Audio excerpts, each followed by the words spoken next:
From CJ DeYoung III, this was about one word from the Cowboys-Giants game. He goes meaningless. I think the players and coaches would disagree. In the long run of the season, it's probably not going to change things for you. I still think you're not going to be quite good enough, but at least bought you some time. And you saw some good stuff from some of your players, so I get the overall mindset, but I think there are some things that were positive and maybe some negatives to come out of that game as well. That came in via Super Thanks. We will always feature your questions, comments that come in via Super Thanks. It was just Tom, you suck. We will put it on the show. Get your Super Thanks in. Click that little heart with the $sign. Edit your message. Send in whatever. We appreciate your support, so we will always give you a shout-out here on the Cowboys Report. Richard Robinson, a $5 Super Chats. With the win against the Commanders, the next three being winnable, the team could end up with 7 and 8 wins. If that happens, what's the chance Jerry runs it back with McCarthy and season to be a fluke with all the injuries and not do anything to make the team better for 2025? This is my nightmare scenario. I do want to acknowledge that. And it's a fair question, Rick. I don't think that happens. If they finish with 7 and 8 wins and they're below 500, they weren't good enough. They lost games they should have won earlier this season. They went on that losing streak that included the quarterback being healthy. Now, the defense being healthy, the quarterback being healthy, never really timed up the way you would have wanted it to. The Saints win and lost, and the Commanders lost kind of cancel each other out, basically, relative to the expectations. I think if that scenario happens, and let's say you beat the Panthers, and you win one of the games against the Bengals or Bucks or whatever, and you finish 7 wins, 8 wins, maybe you beat the Bucks too, and then you collapse down the stretch, which would also not bode well for Big Mike. I don't think he comes back. I might have a different answer if this was year 2 under McCarthy. If this was year 3. Hell, even year 4. And it's like, yeah, we were close. We got banged up this year. But this is year 5. It's not that you're just, for Jerry, it's a difference. I don't think it should be, but it is. It's not, I'm letting him coach out his contract. It's, I'm giving him a new contract. He's choosing to pay him more money than what he already owes him. I don't think that's a likely outcome in the end. So be honest with me. What is the % chance the Cowboys keep Mike McCarthy? Let me know in the comments, such as the pinned comment, actually, of today's show. The ad comes here on YouTube. Take advantage of it. Head down there and let me know. Robert Simmons, will you get safeties in the free agency or the draft? I would explore both. I really, in general, I want to be if I've got a need this offseason, I want to sign somebody to fill it. And not Shuma Adoga level. Let's do a little bit better. And then I can go pure BPA. So if I'm picking, 15 and Malachi Starks is there to Georgia, let's do it. You know, if I'm there day 2 and I love Kevin Winston for Penn State or Xavier Watts for Notre Dame, cool. Let's do it. I want to fill all of my needs like a real NFL team should operate and add talent that way and then go BPA in the draft. Elka, 1842, if Jeanty is taken, what position and player should we get? I don't want to put a player or a spot locked in early December when there's an entire free agency, entire draft cycle to go to. There's a lot of spots I'd consider. I would look. I doubt if you're picking, if Jeanty's gone, I kind of feel like Mason Graham is gone out of Michigan. Maybe Luther Burden from Missouri's there. Maybe one of the edge rushers, different defensive linemen slide down to you. So I don't want to lock myself into one spot. You can go look at our tanking video, the draft targets video that way. There's plenty of guys that I think could fit the mold depending on where exactly you're picking. I also question how far. Actually, this is perfect. Let's go to Cooper. How far do you have to tank for Ashton Jeanty? Okay. I look at the tankathon every week because I have no life and it's also part of my job anyway. The teams that I think, could maybe take Ashton Jeanty. This is the Boise State running back, by the way. Not going to be Jacksonville at 1. The Raiders at 2 right now need a quarterback more. Giants aren't. Patriots aren't. Panthers aren't. Jets aren't. Titans aren't. Browns maybe, but the Browns also don't like investing in backs draft pick-wise. They paid Chubb. That was a little bit different for them. Saints, I doubt. Bengals maybe, but Chase Browns look good, and also they got massive defensive holes everywhere. The Browns won't. Dolphins won't. Niners are a crazy wild card. They also just paid Christian McCaffrey. Indy won't.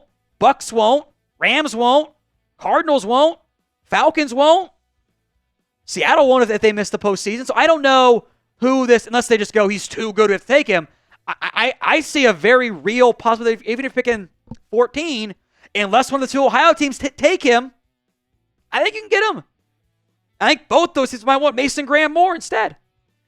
So do you want to draft Ashton Jeanty? Y for yes, N for no. Let me know in the comments section of today's show. Sound off right now. Y for yes, N for no. We don't wipe these 304s. Would Dak put up over or under 45 TDs in Philly? The answer is under. And my rationale here is Jalen Hurts played very good football. His passing TDs this year, make sure I have the right numbers in front of me. He's got 14 passing touchdowns this year. Now, he also has a ton of rushing touchdowns because the Eagles do the tush push. He's got 12. So, he's off to a good start this year.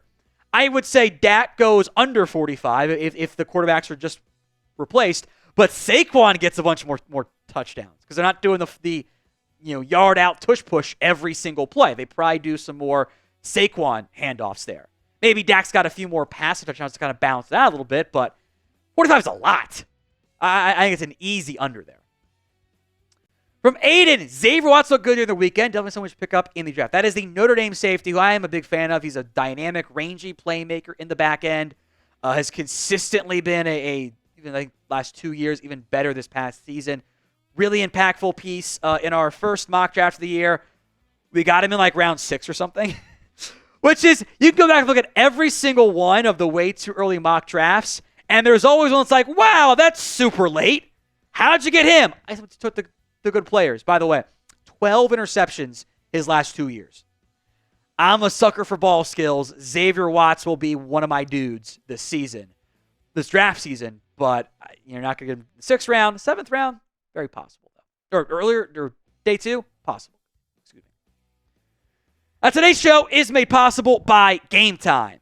They have a new feature. It's called Game Time Picks. It makes getting tickets to see your favorite teams play live even easier.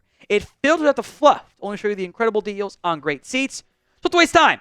Filter through thousands of different tickets. It's curation designed to save you even more on sports or concerts or comedy, theater, and maybe it's not a Cowboys game. Maybe it's a Mavs game you want to go to instead. Make sure you're using the all-in pricing feature. Toggle it on to see the total cost up front, so there's no surprise fees at checkout either. The Game Time guarantee is this. If you find tickets in the same section and row for less, Game Time will credit you 110% of the difference. So go download the Game Time app today. Create your account over at GameTime.co and use code CHATSPORTS for $20 off your first purchase. Terms apply. Again, create your account. Redeem code CHATSPORTS, ChatSports. Download Game Time today. What time is it? It's game time. People are mad at my phrasing.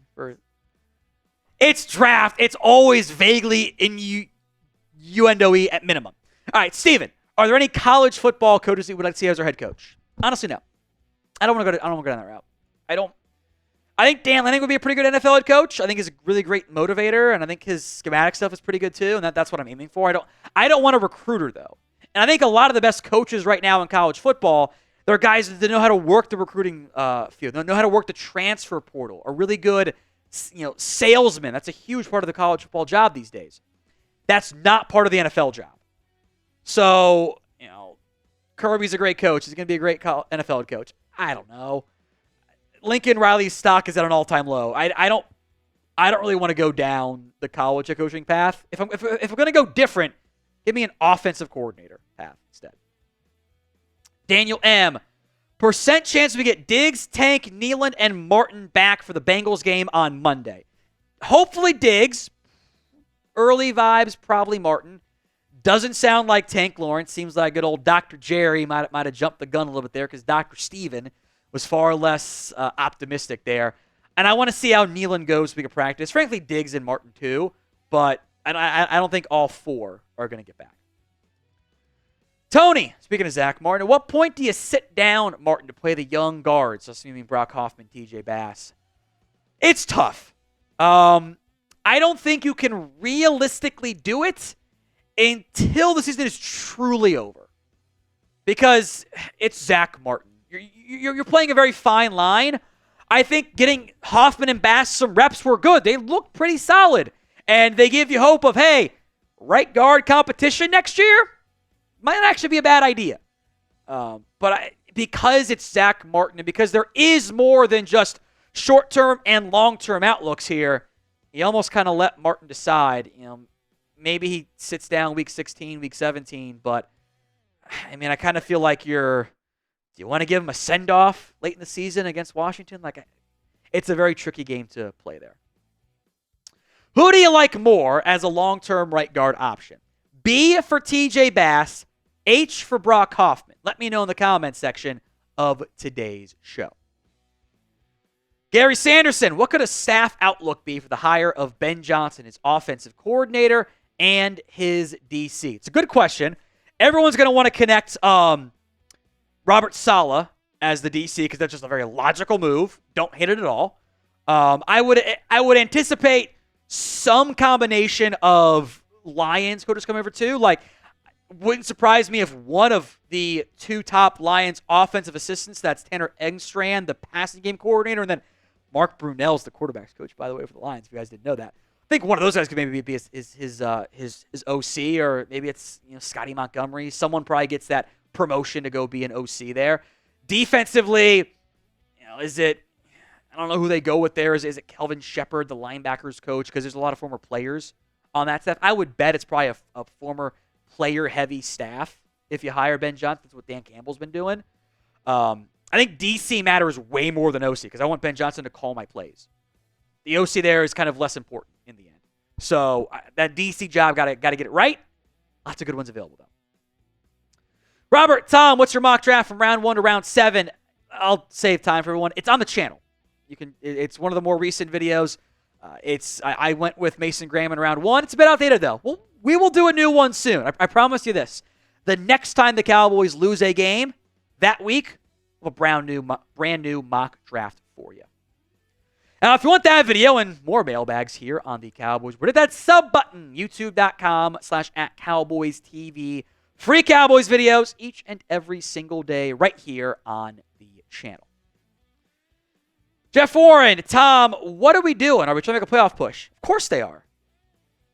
You're not going to have the players and coaches roll over and die on purpose. Now, they might quit at a certain point, but they're fighting for their next contract, their next team, looking good for the next coaching staff, their own coaching jobs. They're not going to roll over and die. And if they do, that's when you have to fire the coaching staff. Because at that point, there's nothing to be gained.